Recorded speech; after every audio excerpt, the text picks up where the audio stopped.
All right, let's move on to wide receiver, AJ. Who you going with here? Well, I'm going to stick with the same game, but I'm going to flip teams here at wide receiver and go with the Colts' #1 target, Michael Pittman, for 5,300. No team has allowed more DraftKings points to wide receivers this season than the Titans at 49 DraftKings fantasy points per game. They're also giving up 11.4 yards per reception. I think it's a good spot to target Pittman or even Zach Pascal if you want to go further down the list. Either one of these guys is a viable option against that questionable D. All right, wide receiver. Who do we like, Geoff? Well, I was going to mention Michael Pittman, but there are some dudes in the 6K range who I think also that a lot of these guys are going to be underowned. I mean, you've got DK Metcalf playing with Geno Smith. You've got Keenan Allen in kind of a rough spot. I actually prefer Deontay Johnson here.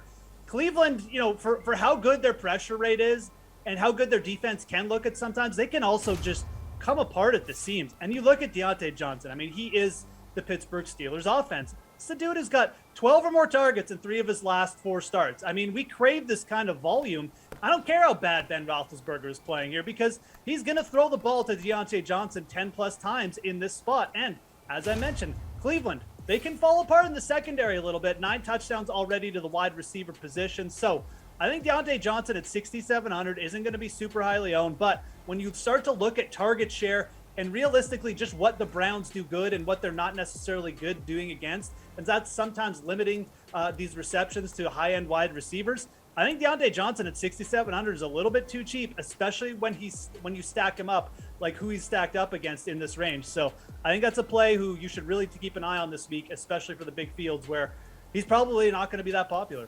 All right, Pearce, who are you rolling with at wide receiver? Scary Terry McLaurin, $7,600. Denver's allowed a 40-yard or longer pass 7 times this season.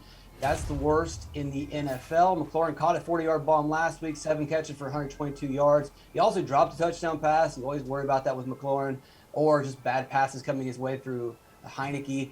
Denver blitzes a lot. They're one of the top teams when it comes to blitzing. They've got a pretty high adjusted sack rate, but their pressure rate's not that high. Their knockdown rate's not that high, and they pay the price. When they don't get to the quarterback, they give up these big passes, and they give up a lot of yards through the air. This can be noticed with their bad pass DVOA. They've got some familiar names in the secondary: Kyle Fuller, Pat Surtain, Bryce Callahan. But just because they're familiar doesn't mean that they're good, or they're supposed to be good. It doesn't matter. This is week 8. They're not playing well. They all have low PFF grades. This is a team that you can attack. McLaurin has 747 air yards this season, so you've got a deep threat against a team that allows deep passes. If you're trying to win a GPP, you need those big plays. This could definitely bust with this quarterback, but this also could be another big boom play.